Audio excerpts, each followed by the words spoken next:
മുംബൈ ആസ്ഥാനമായുള്ള കേന്ദ്ര പൊതുമേഖലാ സ്ഥാപനമായ nuclear power corporation of India ലിമിറ്റഡിൽ deputy manager, junior Hindi translator എന്നീ തസ്തികകളിലേക്ക് അപ്ലിക്കേഷൻസ് ഇൻവൈറ്റ് ചെയ്തിട്ടുണ്ട്.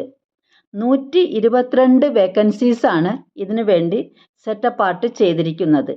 ഡെപ്യൂട്ടി മാനേജർ അടിസ്ഥാന ശമ്പളം 56,100 രൂപ, പ്രായം 18-നും 30-നും ഇടയിൽ.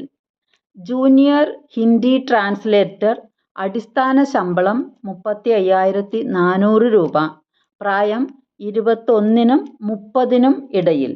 യോഗ്യത ഉൾപ്പെടെ മറ്റുള്ള എല്ലാ വിശദവിവരങ്ങൾക്കും www.npcilcareers.co.in എന്ന വെബ്സൈറ്റ് സന്ദർശിക്കാവുന്നതാണ്. ഇതിന് ഓൺലൈനായിട്ടാണ് അപ്ലൈ ചെയ്യേണ്ടത്. അപ്ലിക്കേഷൻ സബ്മിറ്റ് ചെയ്യുവാനുള്ള ലാസ്റ്റ് ഡേറ്റ് November 27 ആണ്.